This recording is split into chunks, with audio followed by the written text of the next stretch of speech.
Riddle me this, dear Locked On Grizzlies viewer slash listener. If the Memphis Grizzlies had found a way to pull off a game in which they led points in the paint in terms of scoring, led rebounding on the glass, and were the more efficient scoring basketball team, you would imagine that the Memphis Grizzlies would win, correct? That was not the case in Utah on Saturday night as the Memphis Grizzlies fell to the Jazz. We'll talk about what went right, what went wrong, and how the Grizzlies can fix it going into a spooky sequel with Utah tonight on Halloween. That and much more next here on Locked On Grizzlies. Let's lock in. You are Locked On Grizzlies, your daily Memphis Grizzlies podcast, part of the Locked On Podcast Network, your team every day.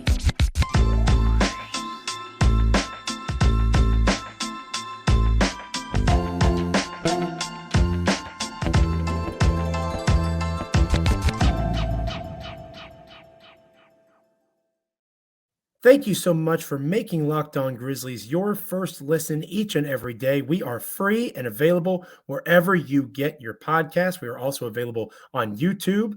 Rate, review, subscribe, do all those things, comment, give us feedback as we continue to build and grow Locked On Grizzlies. It is much appreciated. I am one of your co-hosts, Joe Mullinax.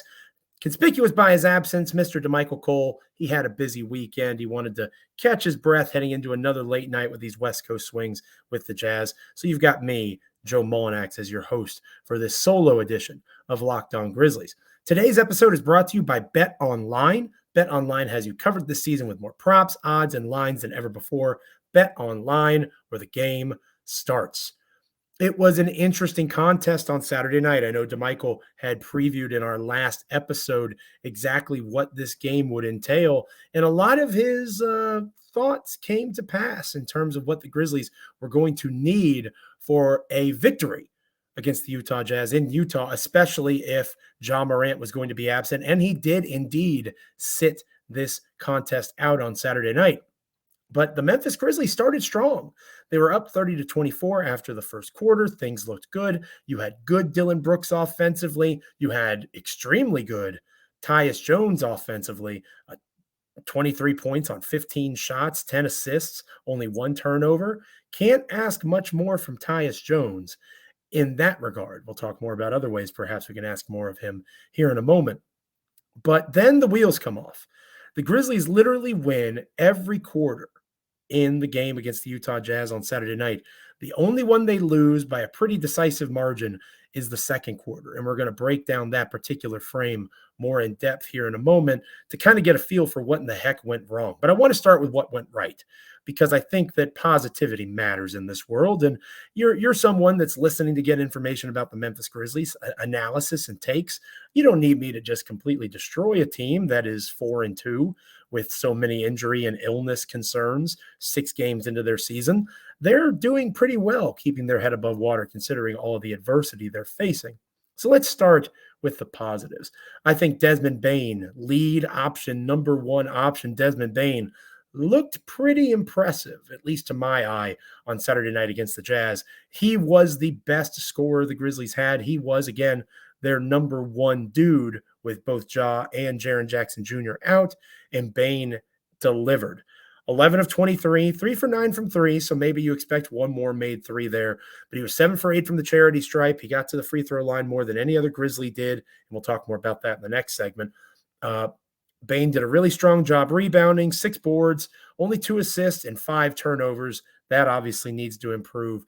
But Bane is not supposed to be your number one option, right? He is a guy that is your secondary guy, playing off of Ja Morant, taking advantage of the gravity that Morant has, especially when he dribble penetrates to the basket. So to see Bane be able to do some of those things, to draw his own contact, call his own number, be an important and effective offensive weapon, that mattered tremendously in this game, and it helped the Grizzlies stay in it as the game unfolded. I mentioned Tyus Jones a moment ago. Doesn't get much more efficient than 15 shots, 23 points, 3 for 5 from beyond the arc. He missed both his free throws, which is uncharacteristic for Tyus. But this is a guy who really did well in terms of orchestrating the offense. That shouldn't surprise anybody. He's the best backup point guard in the National Basketball Association. That is why he is being paid like a starter. In the event that Ja Morant can't play, Obviously, this time it was a non-COVID illness that had Ja out and has him questionable for tonight's contest, there in Utah. So if Tyus has to play again, Tyus is going to give you some good things. That's why they paid him what they paid him and treated him like a starter, even though he is not a starter in free agency. And then shout out to Dillon Brooks. Shout out to Dillon Brooks. 30 points, 20 shots, 4 for 7 from beyond the arc. It doesn't get much more efficient than that. And I'll point out his 4 assists, something that you wouldn't necessarily assume Dillon can do.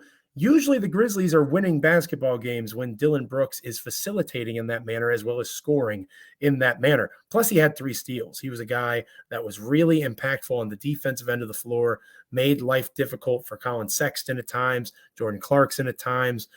The Jazz kind of had their way offensively in a lot of ways, and we'll talk about that again here in a moment.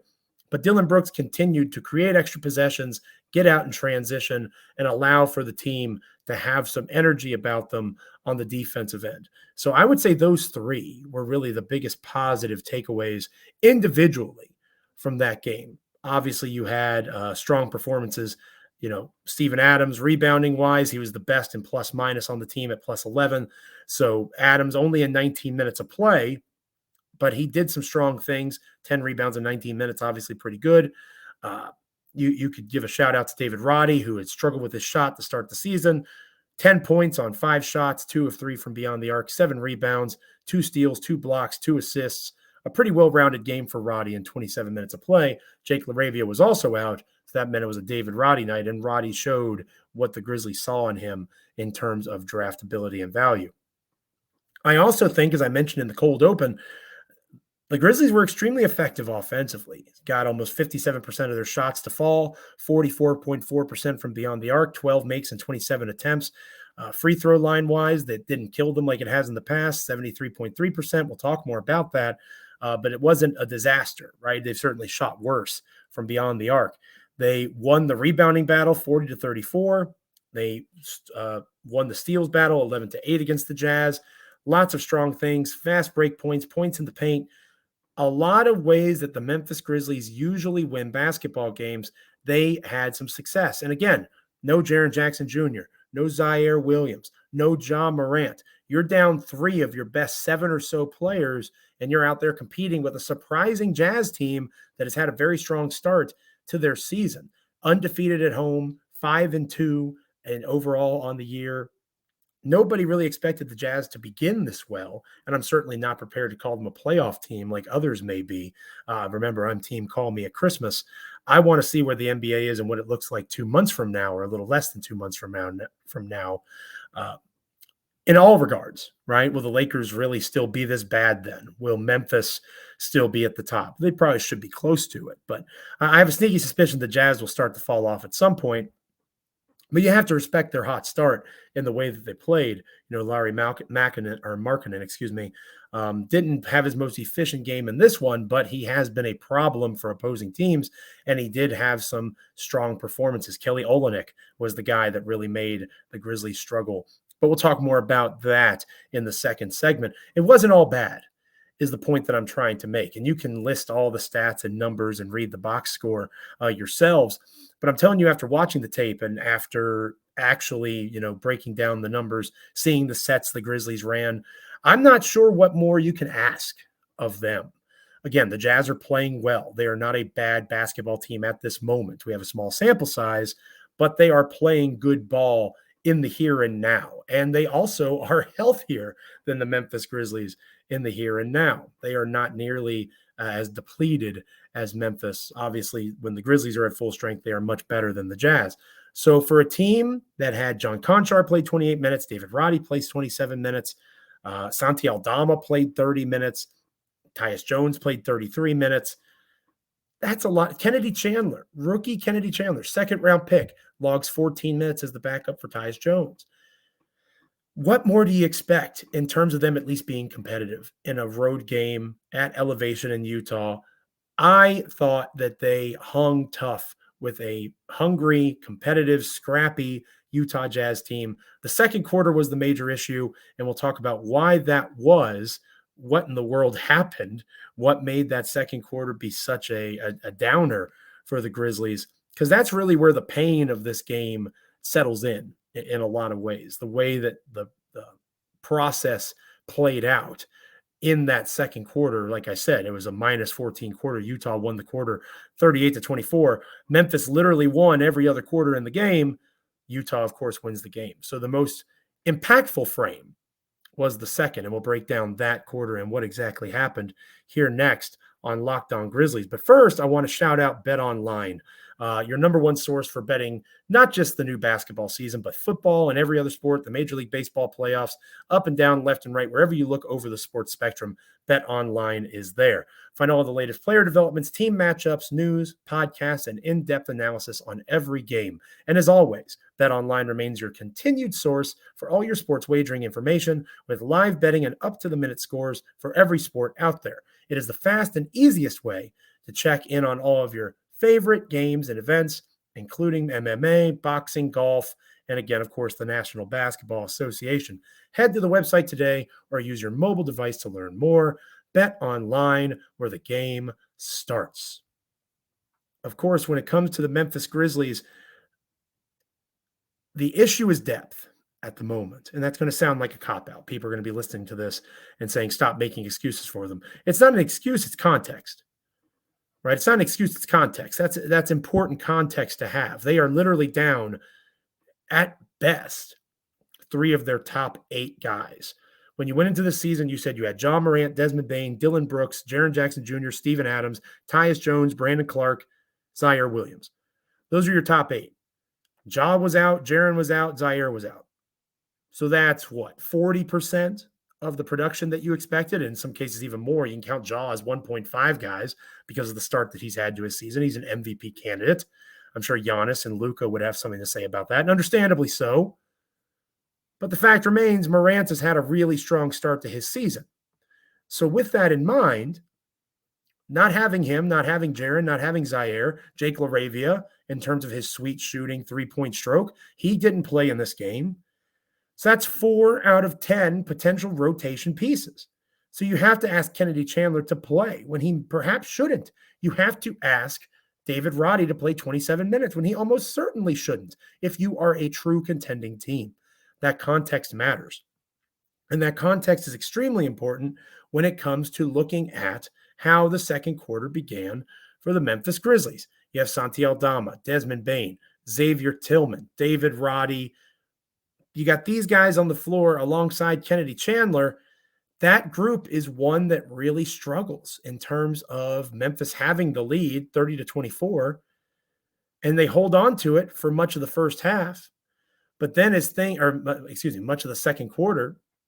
But as Conchar comes in for Adams, as Brooks comes in for Aldama, as Clark goes into the game for Bane, that is really where things kind of fall apart. It was 39-37 at that time, right? And you have, again, Conchar was supposed to be in the rotation. Brooks and Clark, supposedly 2 of your best. But when that part of the game happens, you start to see the Jazz take the lead. The Jazz start pulling away. And that is concerning in terms of them taking advantage of that group of guys and not being able to make things right. Bane comes back in, and the Jazz are still able to make things happen. You have a hot close to the second quarter for the Jazz. Too many open 3 opportunities. Now, Jared Vanderbilt making a 3. I do want to point this out. If you remember Vanderbilt from his Minnesota Timberwolves days, if you're giving somebody a 3, Vanderbilt's the guy. So sometimes you live with a shot attempt from a player like him if he makes it. But you can't have Kelly Olynyk going off on you and really thriving. You can't allow for fouls. You know, one of the major reasons that this game got away from the Grizzlies in the way that it did was team fouls. The Grizzlies had far too many fouls, 26 fouls to the Jazz's 17. Memphis was 11 for 15 from the free throw line. The Jazz were 15 for 20. They made as many free throws, Utah did, as the Grizzlies attempted. So that matters. That holds value. The Grizzlies had been attempting more threes to this point. They had really taken a major step, not just in terms of making threes, but taking them. 3-point attempts were up. They only shot 27 in this game compared to Utah's 44. And that really shone through in that second quarter in particular. And throughout the rest of the game, whenever Memphis would try to make a run, the Jazz were chucking threes. And again, 19 made threes to Memphis's 12. The Grizzlies technically shot better in terms of percentage made from beyond the arc, but they made 7 less threes. The Grizzlies made 5 more 2-point field goals. So you do the math. They shot better, but they didn't get enough attempts off. They didn't get enough ball shot at the basket to make that really matter. And that is a concern in terms of this is supposed to be a team that gets shots up. And that did not occur in terms of the type of shot that was taken in this game. Dillon Brooks shot 7 threes. Desmond Bane shot 9. No one else shot more than 5. John Conchar shot 1 3-pointer in 28 minutes played. 1 3. And Conchar had a +4 in his plus-minus mark, and he had 6 rebounds. There were things that Conchar did well, but at the same time, that's not what they need more from John Conchar, especially with LaRavia out. The bench only took 5 threes, 1 from Conchar, 1 from Kennedy Chandler, and the 3 from Roddy, 2 of which were made. So the reserves were 2 for 5 from beyond the arc. The rest of the team was 10 for 22. That's not good enough. The reserves have to do more. But again, I ask you now what I asked you in the first segment. What more can you realistically expect from a David Roddy, who shouldn't be playing 27 minutes, from a Kennedy Chandler, who you could argue shouldn't be playing, period, and Xavier Tillman, who you could argue shouldn't be playing, period? I can ask more of Brandon Clark. I can say I need more than 15 minutes. Obviously, there were some foul issues. He had 4 fouls in the 15 minutes played.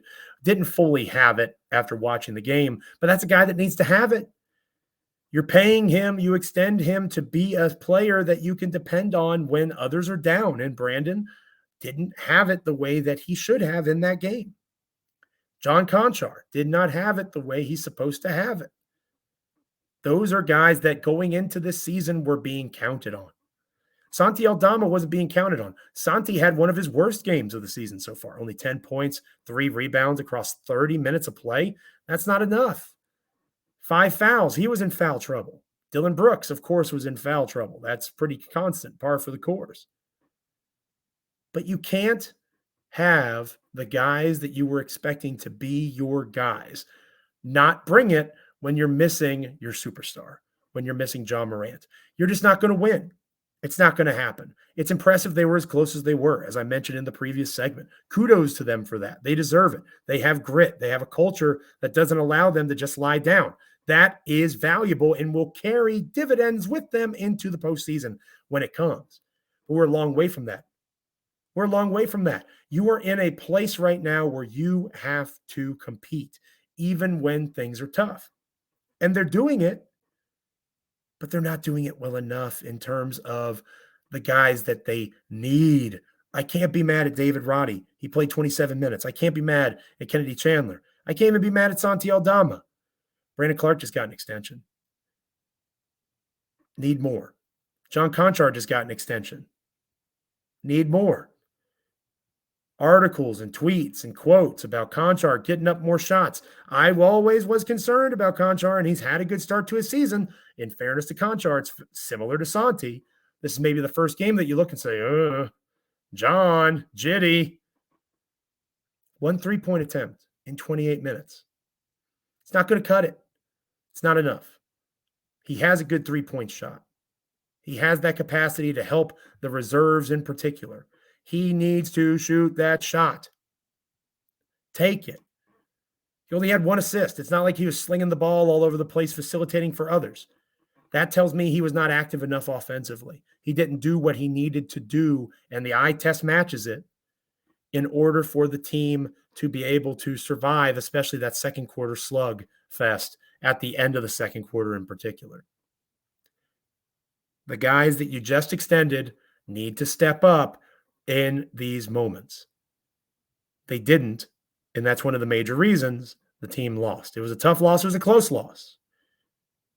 But you need more from the guys that you're investing in. Perhaps you'll see that more tonight as they take on the Jazz again. spooky sequel here on this Halloween night. What are the Grizzlies going to do different? What can they do different? Will Ja Morant play? LaRavia, could that make a difference? Well, obviously it can make a difference. We'll talk about all that and more here momentarily. But first, I want to give a shout out to Locked On Sports Today. As always, we appreciate you making Locked On Grizzlies your first listen. But for your next listen, check out Locked On Sports Today. It's the biggest stories of the day, plus instant reactions, big game recaps, and the take of the day all in one podcast. It's available on the Odyssey app, YouTube, and wherever you get podcasts. When we come back, we're finishing up with a preview of Grizzlies Jazz Part 2 here on Locked On Grizzlies. Welcome back to Locked On Grizzlies, closing up shop on this Halloween episode, taking a look at what Memphis needs to do to get the win tonight and split the series in Utah. I like that the NBA is doing this, by the way. I like that they have these back-to-backs where the team doesn't have to travel as much, cut into those miles that the team is logging. It's easier to travel than it's ever been before. I'm not disputing that. But it's still a lot of time in a plane, Still a lot of time away from your family and, moving around from city to city, airport to airport. Anybody that's ever done that before knows that's stressful. And obviously the NBA and professional athletes, even college athletes to a lesser extent, do it more than most. So any way that you can limit that. And I think the 2 games there in Utah, 1 trip to Utah this season makes all the sense in the world. So I support the NBA in that endeavor. I'm glad it's continuing as we continue to slowly come out of COVID. How do the Grizzlies make it so the events of the second quarter in particular don't happen again in this game? Well, first and foremost, they're going to need more from the guys that I mentioned in the second segment. They're going to need more from John Conchar. He has to take more than 1 3-point shot in 28 minutes. That's not going to cut it. They need more from Brandon Clark. He can't afford to get into foul trouble. And the fouls in general are a major concern for these Grizzlies. Aldama, Brooks, Adams, Clark all had 4 or 5 fouls. That's not enough. You have to be in a better position to move your feet laterally. You got to practice with verticality. You need to make sure you're not just reaching, throwing your body in. There are good fouls and there's bad fouls, right? A good foul is making sure that an easy layup doesn't get converted. You make them earn it at the charity stripe. A good foul is being in a position to make a shot more difficult and you actually provide enough contact to throw off a shot that perhaps would have gone in otherwise. That is a good foul. Bad foul is a foul from beyond the play. A foul on a screen. A foul on, you're reaching because you're not moving your feet. A lazy foul. And there were a few of those against the Jazz. And the Jazz were able to, credit to them, take advantage of those opportunities. You can't give that Jazz team a chance to outshoot you and make as many free throws as you attempt. That matters in close games. And I would imagine that this game tonight will also be a close game. You have to shoot the 3 more. And it's not just Conchar. It's got to be guys like Santi Aldama. Santi Aldama, in 30 minutes of play, only attempted 1 3. Now, do the Jazz have a uniquely long and athletic front court? Yeah, they do. Jared Vanderbilt, Lauri Markkanen, Kelly Olynyk, those are guys that are not your traditional bigs. They all are similar to Aldama in terms of the way that they can move on the perimeter, the way that they can defend. It's not like you're going up against a big lumbering 7-footer and you're able to create off the dribble. It's a different look. So maybe after 1 game against this Jazz front court, Santi will have a better idea how to get his shot. But that has to be an area of focus because they need his production. They're not going to be able to win this game expecting Tyus Jones to shoot 10 for 15 from the field again. They certainly shouldn't expect Dillon Brooks to shoot 12 for 20 from the field again. Desmond Bane, 11 for 23, 32 points. Yeah, I think you can expect something in that ballpark. But Dillon and Tyus shooting a combined 22 of 35, you got to be realistic. The good news about that is it goes both ways, right? One of the reasons that the Jazz had the success they did, Colin Sexton, 19 points on 12 shots. Jordan Clarkson, 21 points on 17 shots. Kelly Olynyk, 23 points on 10 shots. One of those 3 ain't happening again. And my bet would be Olynyk, right? He's a fine player, but he played out of his mind against the Grizzlies in this one. He had 5 stocks, 3 blocks, 2 steals, 4 assists. He looked like a borderline all-star caliber player. That's not Kelly Olynyk. So one night he has that ability to go off. I don't expect Olynyk to do that again. Somebody that the team has to pay attention to in another area, again, going back to that second quarter where the Grizzlies really struggled, was reserves on reserves. Malik Beasley, who Grizzlies fans are familiar with from when he was with the Timberwolves before the Rudy Gay trade. Nickeil Alexander-Walker, another player that players or Grizzlies fans might be familiar with going back to his time with the Los Angeles Lakers. There's talent there. They have scoring ability. They had 23 points between the two of them, 12 for Beasley, 11 for Alexander Walker. The Grizzlies had 14, 18, 26 across five guys. Conchar didn't score in the game, right? So those two were able to produce at the same level as the 5 Grizzlies bench players. Maybe we see, because there was no travel and there was a day off, maybe Taylor Jenkins shortens the rotation a little bit. And perhaps he had planned on elongating it anyway, and he had to because of foul trouble. But if the foul trouble is lessened, maybe you see more than 19 minutes for Steven Adams. Maybe that increases to 28, 29. Maybe you don't see Kennedy Chandler logging 14 minutes. Maybe that goes down to 10 or 11, like what X had, and X is the odd man out. Or vice versa. Obviously, Bane can play some point guard. Maybe he becomes the de facto backup point guard, and you work your minutes around that way. The rotation likely struggled because of the foul issues that Memphis faced. If they can stay out of foul trouble, that will put them in a position where they can actually execute a game plan and they don't have to go to plan B, plan C so quickly. So fouls are a major concern, and I hope to see that be improved. I think that you will.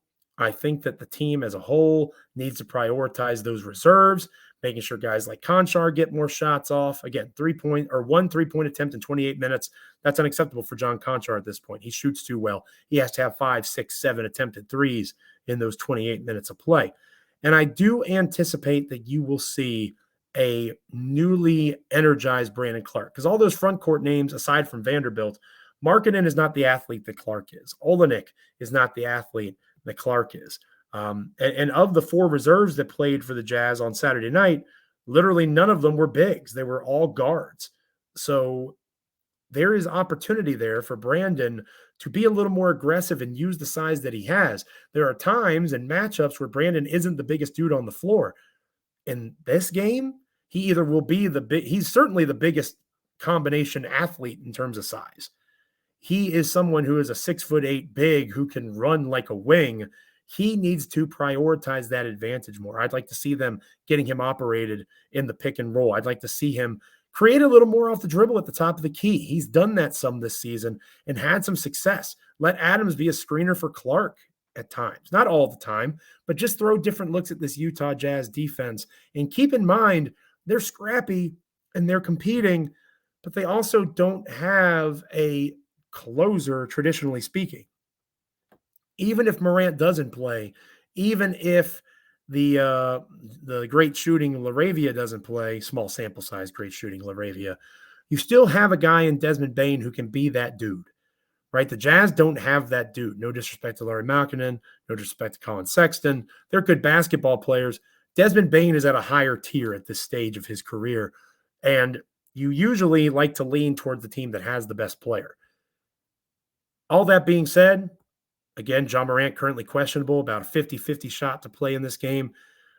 Put fouls aside, put the issues in terms of shooting more threes aside. Ja Morant plays, I think we're having a different conversation because, again, that lets Tyus Jones help create offense for those reserves. Jones is very much one of those types of point guards who makes his teammates better. I think the bench plays better when Tyus is able to orchestrate and lead that group. Morant, again, lets Bane be a second fiddle. That is important. And I think Grizzlies fans need to hold on to that context. It's frustrating to lose games. They're going to lose games, Memphis says. Even when they're healthy, they're going to lose games. But to lose a game that you, again, aside from one disastrous quarter, you played and outplayed Utah. It was one frame that you struggled. Ja Morant plays, that probably doesn't happen. And that is a key thing to keep in mind. These Grizzlies are not at full strength. The fact that they're hanging tough, the fact that they're putting themselves in positions to be successful, that is a credit to the coaches and the players. If Morant plays, I would take the Grizzlies by 7 or 8 or 9 points. I think Memphis will be that much better than the Jazz if all those pieces are able to slide into the roles that they're supposed to be, Bane and Jones in particular. If Morant doesn't play, be ready for another slugfest. I could see Memphis not allowing for one quarter to get away from them, or 1 6-minute stretch in particular to get away from them the way that they did on Saturday. But again, if all they got is Bane, you can't expect Brooks and Jones to be as efficient as they were. It's going to be difficult for them to pull away. I think Memphis will win, but it'll be, a one-possession game going all the way down to the wire, and hopefully the Grizzlies can move along on their West Coast trip, the last game against the Trailblazers on Wednesday, and be 5-2 instead of 4-3. You feel a little bit different about where you're at with that 5-2 record as opposed to the 4-3 one.